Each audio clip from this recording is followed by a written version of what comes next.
네, 안녕하세요. 이렇게 또 함께 예배드리게 돼서 정말 반갑습니다. 우리 옆에 있는 분들하고 한번 인사 나누실까요? 사랑합니다. 네, 하고 네, 복된 주일입니다. 한번 인사해 보실까요? 복된 주일입니다. 네, 어색하시죠? 네, 이렇게 또 함께 이렇게 예배드릴 수 있게 돼서 너무나 감사하고요. 그리고 또 이제 저희 가정이 이제 우리 교회에 이제 정식으로 소속되어서 함께 이제 성도된 입장으로서 교회 교제를 하다가 같이 이렇게 말씀을 나누고 예배드릴 수 있게 돼서 더 좋아진 것 같습니다. 네, 너무나도 감사드립니다. 말씀 시작하기에 앞서서요. 오늘 주보에 보니까 그 오타가 살짝 있더라고요. 그래서 오늘 말씀 본문은 누가복음 22장입니다. 23장이 아니고 22장이어서 제가 오늘 말씀 잠깐 다시 한번 읽고 함께 하나님의 말씀 나누도록 하겠습니다. 누가복음 22장 39절부터 46절까지의 말씀, 신약 135페이지에 있습니다. 제가 읽어드리겠습니다. 예수께서 나가사 습관을 따라 감난산에 가시매 제자들도 따라갔더니 그곳에 이르러 그들에게 이르시되 유혹에 빠지지 않게 기도하라 하시고 그들을 떠나 돌 던질 만큼 가서 무릎을 꿇고 기도하여 이르시되 아버지여, 만일 아버지의 뜻이거든 이 잔을 내게서 옮기시옵소서. 그러나 내 원대로 마시옵고 아버지의 원대로 되기를 원하나이다 하시니 천사가 하늘로부터 예수께 나타나 힘을 더하더라. 예수께서 힘쓰고 애써 더욱 간절히 기도하시니 땀이 땅에 떨어지는 핏방울 같이 되더라. 기도 후에 일어나 제자들에게 가서 슬픔으로 인하여 잠든 것을 보시고 이르시되 어찌하여 자느냐, 시험에 들지 않게 일어나 기도하라 하시니라. 아멘. 네, 우리 사랑하는 성도님들은 요즘 무엇을 위해 기도하시고 계십니까? 가장 최근에 기도하셨을 때 여러분은 하나님 앞에 무엇을 기도하시면서 무엇을 말씀드리고 또 무엇을 구하셨나요? 그리스도인이 되고 나서 우리에게 주어진 최고의 특권 중 하나는 바로 기도할 수 있다는 사실입니다. 이 세상을 지으신 하나님 앞에, 이 세상을 지으신 창조주 앞에, 우리의 모든 상황과 우리의 모든 문제보다 크신 주님께 우리의 모든 희로애락을 말씀드리고 하나님의 도우심을 구할 수 있다는 것은 크나큰 축복입니다. 우리 한국인들은요, 기도에 일가견이 있는 민족입니다. 지금껏 한국뿐만 아니라 제가 유럽에서도 살아보고 아프리카에서도 살아보고 지금은 미국에서 살아보면서 신앙생활을 하고 있지만 한국 성도님들만큼 기도에 열심인 곳이 없습니다. 대부분의 한국 교회들은요, 주일 예배뿐만 아니라 수요 예배와 금요 철야 기도회를 기본적인 공예배 세팅으로 가져가고 있습니다. 특히 이 금요 철야 기도회, 저희 이제 좀 나이가 있으신 우리 성도님들은 아시겠지만 금요 철야 기도회는 말 그대로 뭡니까? 금요일 밤에 모여서 밤을 새워가면서 기도하는 것이 바로 금요 기도 철야 기도회였습니다. 물론 옛날처럼 밤을 새우는 경우는 지금 많이 사라졌습니다만 지금도 여전히 많은 교회들은 밤늦게까지 금요일 밤에 모여 1시간 이상씩 모여서 기도하곤 합니다. 또 이 전 세계 다른 교회들이 극찬하는 한국교회의 새벽기도 문화는 또 어떻습니까? 한국교회는 이 새벽 미명에 기도하셨다라고 하는 예수님의 모범을 따라서 매일 새벽에 모여 기도하는 전통이 있습니다. 제가 예전에 사역했던 교회에서는요, 새벽교회가 5시, 6시, 7시, 8시, 9시 총 5타임이 있었습니다. 성도님들이 몇 시에 일어나시든 만약 새벽 5시에 못 일어나셨으면 새벽 6시에 오시고 새벽 6시에 못 일어나시면 7시에 오시라고 몇 시에 일어나든지 교회에 오면 기도할 수 있도록 이 5개의 새벽 기도회를 준비했었습니다. 심지어 그 교회는요, 이 모든 것들에 더해서 365 기도회까지 있었습니다. 이름에서부터 짐작이 되시죠? 365일 1년 내내 끊이지 않고 기도하자라는 의미를 담아서 매일 저녁 9시에 모여서 따로 열리는 기도회가 있었습니다. 이렇게까지 하면 과연 누가 올까 싶은데 놀랍게도 매 예배마다 기도회에 참석하시는 성도님들이 계셨습니다. 이렇게 기도에 대한 강조가 있는 한국 교회다 보니 부작용도 물론 조금 있습니다. 한국 성도님들은 기도의 시간에 따라서 서로의 신앙 수준을 판단하는 습관들이 조금씩 있습니다. 목회자들이 교회 면접 볼 때 빠짐없이 받는 질문은 하루에 몇 시간 기도하십니까? 라는 질문입니다. 예배 대표 기도 때 혹은 신방 가서 성도님들을 위해 기도할 때 조금이라도 말을 실수하거나 버벅이면 저 목사님은 기도가 약해, 혹은 저 목사님은 영성이 부족하네 라고 하는 이야기들을 우리 서로 하곤 합니다. 그래서 이 목회자들은 일평생 새벽 기도회를 지키신 장로님이나 이 권사님 앞에서 기도할 때면 잔뜩 긴장합니다. 이 성도님끼리도 마찬가지죠. 김 집사님 요즘 새벽 기도회 안 보이시던데 믿음이 떨어졌네 라는 말 우리는 교회에서 자주 하곤 합니다. 이처럼 이 한국 교회에서는 이 기도에 대한 강조가 있고 기도가 일상이고 기도가 굉장히 강조되는 그런 교회 전통을 갖고 있습니다.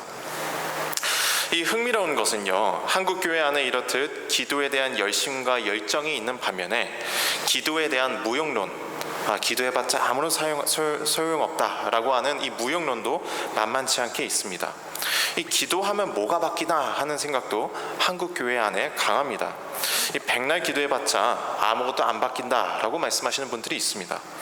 이런 분들을 보면요, 이 오랫동안 기도해도 아무런 응답을 받지 못해서 이렇게 씁쓸하게 말씀하시는 경우가 대부분입니다. 그런가 하면 어떤 분들은요, 하나님은 우리를 너무나도 사랑하시기 때문에 굳이 기도할 필요가 없다라고 말씀하시는 분들도 있습니다. 하나님께서는 우리의 필요를 다 아시고 우리를 사랑하시기 때문에 우리가 기도하기도 전에, 구하기도 전에 모든 것을 주신다라고 얘기합니다. 그렇기 때문에 그런 선한 하나님이시기 때문에 그런 하나님 앞에 굳이 죽자사자 기도할 필요가 없다라고 말씀하시는 분들도 있어요. 굳이 기도한다면 감사기도 정도 드리면 된다고 합니다. 오히려 이것이 성숙한 기도 생활이다 라고 말씀하시는 그런 분들도 있습니다. 여러분들은 어떠십니까? 기도에 대해서 여러분들은 어떤 생각을 갖고 계시나요? 과연 기도는 해봤자 소용없는 것입니까?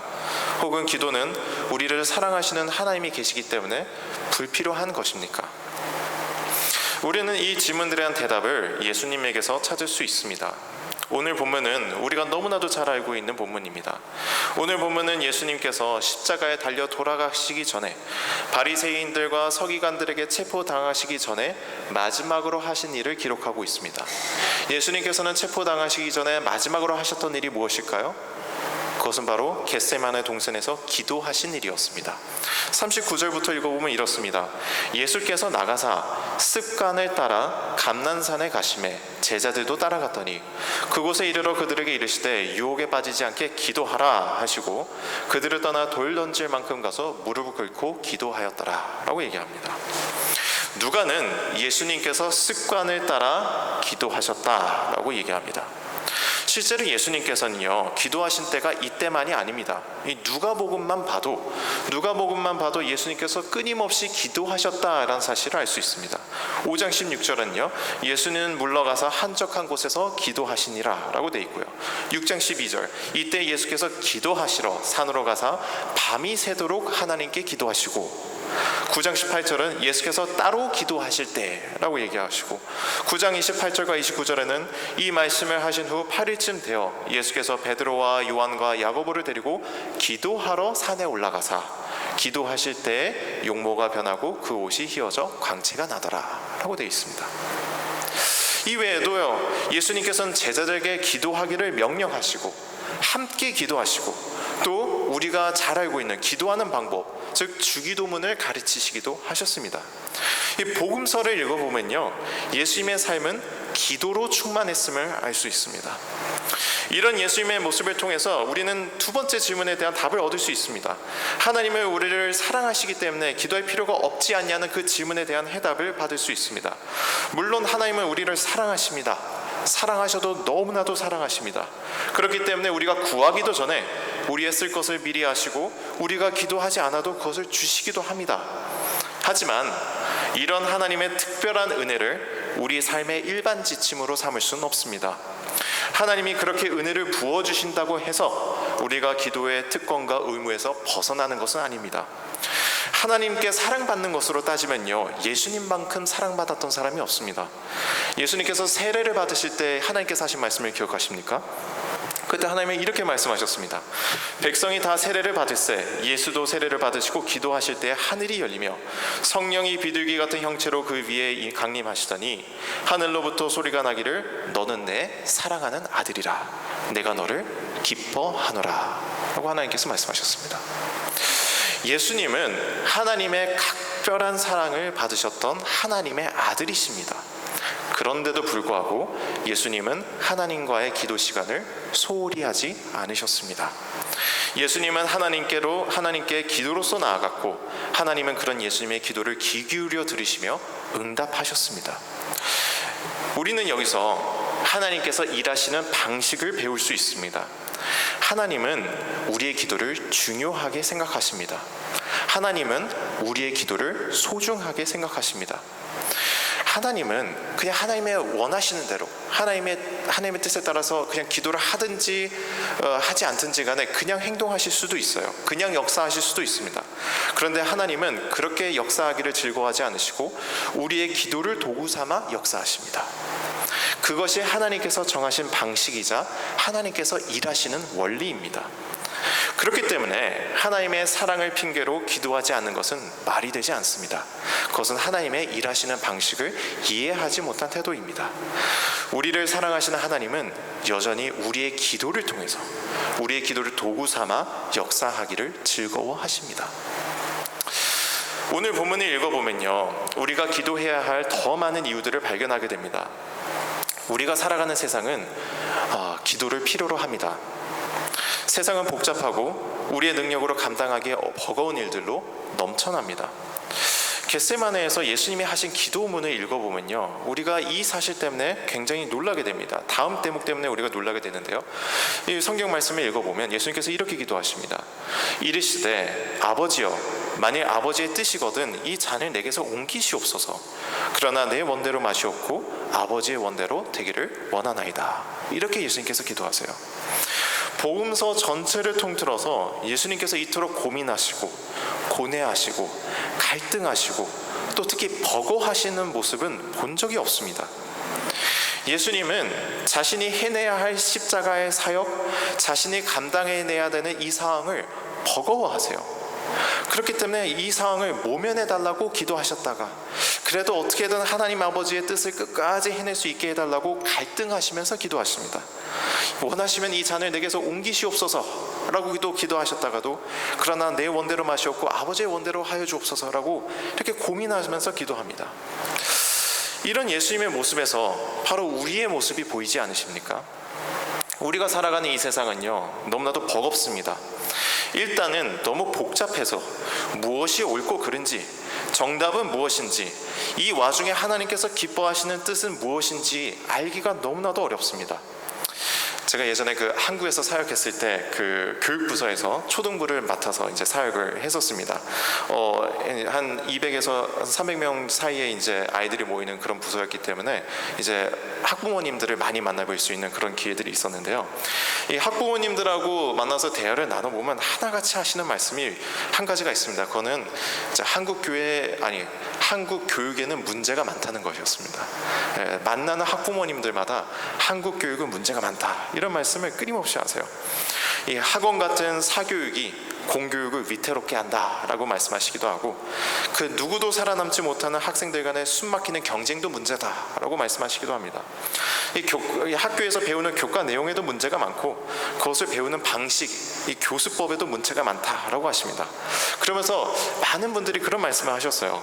이 아이들을 제발 이 자유로운 미국이나 이 북유럽 국가로 좀 유학을 보내서 교육을 시키고 싶다라는 말씀을 하실 때가 굉장히 많았습니다. 자, 근데 저는 북유럽하고 이제 해외에서 교육을 받아본 입장으로서 그 말씀에 전적으로 동의하기가 어려웠습니다. 여러분들도 잘 아시다시피 미국 교육이나 북유럽 교육 방식이라고 해서 완벽한 것이 아닙니다. 과연 이것이 한국의 교육보다 더 나은지도 확실하지 않습니다. 이 아시아의 교육 방식, 지나친 경쟁, 지나친 학업, 지나친 학원, 이런 게 문제가 많다고는 하는데 정작 이 미국 학교에서 미국 기업에서 두각을 나타내는 학생들은 아시아계입니다. 그래서 이런 문제들을 막 지적하면서 이야기를 나누다 보면 어느새 이 학부모님들하고 토론을 하고 있어요.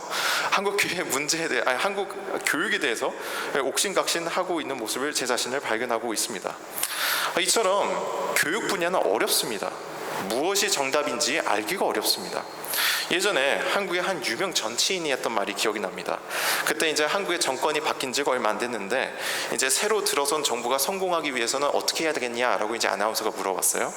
그랬더니 그 정치인이 가만히 생각하더니 다른 건 모르겠고 제발 이 교육이랑 부동산 시장만큼은 안 건드렸으면 좋겠다, 이런 얘기를 하더라고요. 이게 교육하고 부동산이 뭐 완벽하다, 문제가 없다, 이런 뜻이 아니라 문제투성인데 이 두 분야만큼 정답이 없고 복잡한 건 없으니까 여길 괜히 건드렸다가는 지지율만 떨어지니까 그냥 안 건드리고 그냥 냅뒀으면 좋겠다라는 얘기를 했던 거였습니다. 저는 이 말이 정말로 맞다고 생각했어요. 정말 우리나라에서만큼 이 교육 분야만큼 또 부동산 시장만큼 이 문제가 복잡한 분야들이 없습니다. 그런데 교육 분야뿐인가요? 우리 사회에서는 논란이 없는 분야는 없습니다. 미국 사회는 이 총기 문제를 수세기 동안 안고 살아왔지만 여전히 해답을 못 내놓고 있습니다. 어린 학생들이 다니는 학교, 우리가 늘 방문하는 쇼핑몰, 심지어는 우리가 걸어다니는 길거리에서조차 총기 사고가 끊이지 않고 있죠. 그런데 민간 영역에서 총기를 금지해야 하는지 말아야 하는지에 대해서는 이 토론에 대한 결론이 여전히 나지 않고 있습니다. 이 총기 규제에 반대하시는 분들은 미국 수정헌법 제2조를 근거로 개인의 자유와 권리를 주장하십니다. 또한 이 경찰력이 미치지 못하는 지역이 많은 미국에서 총기 범죄에 대응하기 위해서는 현실적으로 내가 총을 갖고 있어야 된다라고 말씀하시는 분들도 많습니다. 이외에도 마약 문제도 있고요, 젠더 문제 등 우리가 살아가는 사회는 온갖 복잡한 문제들로 넘쳐납니다. 자, 그런데 이 복잡한 문제들 가운데 정답을 알았다 하더라도 문제는 계속됩니다. 왜냐하면 그 정답을 실천에 옮길 수 있는 능력이 우리에게 없기 때문입니다. 자녀 양육 문제를 예로 들어볼까요? 우리 사랑하는 자녀들도 지금 함께 예배드리는 경우가 많은데 성공적인 자녀 양육법은 무엇입니까? 어떻게 하면 아이를 성공적으로 키울 수 있죠? 몇 해 전부터 한국은 오은영 박사님이라고 하는 분의 이 자녀 양육법이 크게 유행하고 있습니다. 이 오은영 박사님의 주장에 따르면 이 자녀의 권리와 의견을 최대한 인격적으로 존중해주고 체벌은 최소한으로 하는 것이 중요합니다. 이 오은영 박사님의 양육법은요, 굉장히 훌륭하고 배울 점이 많습니다. 그래서 많은 한국의 부모님들이 그 말씀을 이제 열심히 따르고 많이 배우려고 했죠. 그런데 이 한국의 많은 젊은 부모들은 곧 오은영 박사님의 말이 얼마나 실천하기가 어려운지를 깨달았습니다. 아무리 화가 나도 감정적으로 화를 표출하면 안 됩니다. 아무리 급해도 절대 이 자녀를 체근하거나 그러면 안 되고, 화내면 안 되고, 끝까지 잘 기다려줘야 돼요. 저희 가정도 오늘 아침에 여기 오려고 좀 급하게 나왔는데 제가 이걸 잘 실천했는지 모르겠습니다. 어쨌든 간에 아무리 급해도 끝까지 잘 기다려줘야 됩니다. 어떤 상황에서도 이 하지 마 같은 이런 부정적인 말 쓰면 안 되고요, 대신에 이렇게 해보는 건 어떨까 하는 이 긍정적인 대안을 제시해 줄 줄 알아야 됩니다. 자녀를 키워주신 분이라면 이것들이 얼마나 어려운 일인지를 잘 아실 겁니다. 우리는 무엇이 더 좋고 무엇이 더 나은지를 알아도 그것을 행동에 옮기거나 현실화할 수 있는 능력이 부족할 때가 많습니다. 아이들을 인격적으로 대해줘야 된다는 것 알고 있죠. 좀 감정적인 표현을 자제하고 아이들을 인격적으로 대해줘야 된다는 걸 알고 있지만 현실적으로 그걸 하기가 너무나도 어렵습니다. 그렇기 때문에 우리는 기도해야 합니다. 우리는 모르고, 그리고 우리는 그걸 해결할 수 있는 능력이 없기 때문에 하늘의 도우심을 구해야 됩니다. 이 세상은 우리의 이해와 능력을 뛰어나는 일들로 넘쳐납니다. 우리가 정답을 알 수 없는 일들, 무엇을 어떻게 해야 할지 모르는 문제들도 많고, 해결책을 알았다 하더라도 그것을 실천할 수 있는 능력이 없을 때가 너무나도 많습니다. 그렇기 때문에 우리는 하나님 앞에 엎드려 기도해야 합니다. 될 대로 되라 라는 주의의 허무주의, 희망 따위 없다는 비관주의, 냉소주의, 무조건 세상을 탓하는 분노는 그리스도인에게 어울리지 않습니다. 우리는 이 세상을 지으시고 모든 문제보다 크신 창조주 하나님께 기도해야 합니다. 하늘의 지혜와 도움을 구해야 합니다. 우리가 그렇게 하나님 앞에 기도할 때 하나님은 응답하십니다. 우리가 기도를 하지 않으려고 하는 첫 번째 이유는 기도해봤자 변하는 것이 아무것도 없다는 생각 때문이라고 했습니다. 그러나 그렇지 않습니다. 기도를 중요시 여기는 하나님은 우리의 기도를 듣고 계십니다. 그리고 그 기도에 응답하십니다. 예수님이 하나님께 고뇌하며 기도하자 하나님은 응답하십니다. 42절입니다. 이르시되 아버지여, 만일 아버지의 뜻이거든 이 잔을 내게서 옮기시옵소서. 그러나 내 원대로 마시옵고 아버지의 원대로 되기를 원하나이다 하시니 천사가 하늘로부터 예수께 나타나 힘을 더하더라. 하늘 문이 열리고 천사가 나타납니다. 그리고 예수님께 힘을 더합니다. 사랑하는 성도 여러분, 우리의 기도는 하늘 문을 엽니다. 사랑하는 성도 여러분, 여러분이 하나님께 드리는 기도는 결코 헛되지 않습니다. 하나님은 여러분의 기도를 듣고 계시며 그것에 응답하십니다. 그 응답의 형태는 다양합니다. 하나님은 때로 우리가 놓고 기도했던 상황을 바꾸시기도 하고 문제를 해결해 주시기도 합니다.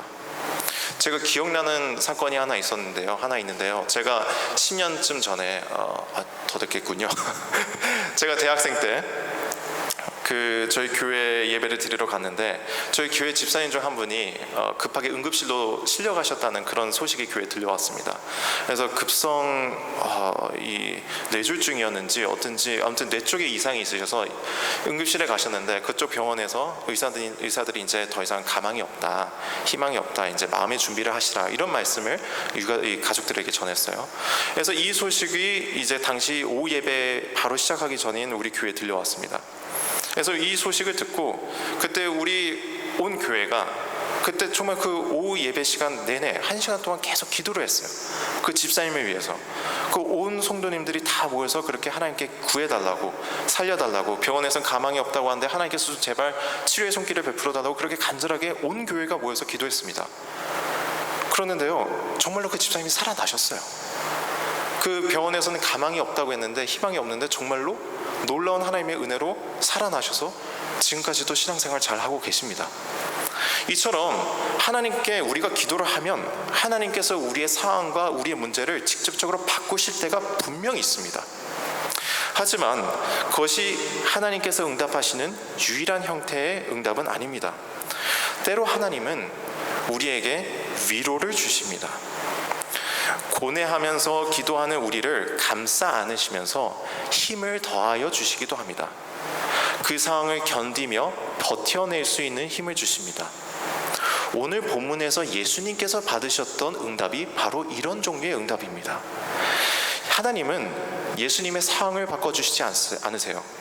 예수님이 져야 할 십자가와 대속의 죽음을 없던 얘기로 해주시지 않습니다.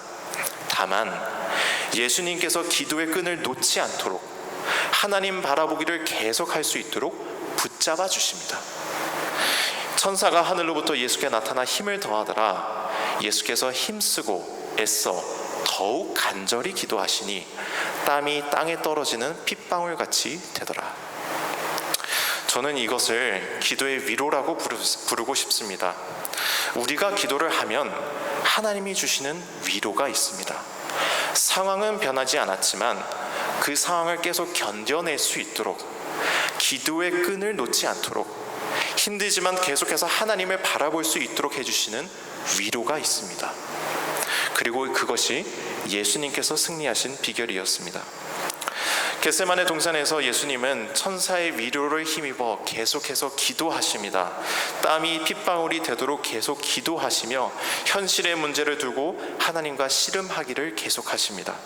그리고 마침내 예수님은 십자가 고난을 견뎌내시고 부활하시고 승리하십니다. 승리에 이르는 길은 이처럼 다양합니다. 때로는 그 문제가 직접적으로 해결되기도 하지만 기도가 주는 위로를 통해서, 힘을 더하시는 하나님을 통해서 우리가 승리를 거둘 때도 많습니다. 사랑하는 여러분, 기도로 하늘의 위로를 덧입는 여러분들이 되길 소망합니다. 기도하는 일에 지치지 않으시고 모든 일을 하나님께 기도함으로, 하나님의 도우심을 구함으로 살아가는 우리 모두가 되길 축복합니다. 잠시 우리 영어가 편하신 분들을 위해서 결론 부분만 잠깐 영어로 말씀드리겠습니다. Dear church, your prayers to God are never in vain. God hears your prayers and answers them. That answer can take many forms. Sometimes God changes the situation we've been praying about. Sometimes He indeed resolves the problem. But that's not the only form of answer. Sometimes God comforts us. He wraps his arm around us, and when we pray in anguish and adds strength to our prayers. He gives us the power to endure and persevere through the situation. That was the case with Jesus in today's text. God doesn't change Jesus' situation. He doesn't take away his task of the cross and the substitutionary death. But he does hold him up so that he doesn't give up praying, so that he may keep up looking to God. Thanks to the angel who strengthened and comforted him, Jesus indeed continued in his prayers. He continued to pray until his dripping sweat became like blood. He continued to wrestle with God over the issues of reality. And in the end, he succeeds in enduring the agony of the cross, and he emerges victorious. When we pray, there is comfort from God. The situation might not have changed, and the hardship might continue. But there's definitely a comfort that allows us to keep going through it, to keep praying, and to keep looking to God. Dear church, may you be one of those who receive heavenly comfort in your prayers. May we never grow weary of prayer, and may we all live by praying to God in all things, seeking his help. Let's look forward to the day when we finish our endurance and thank God who supported us through the journey. Let's pray. 기도하시겠습니다. 선하신 주님,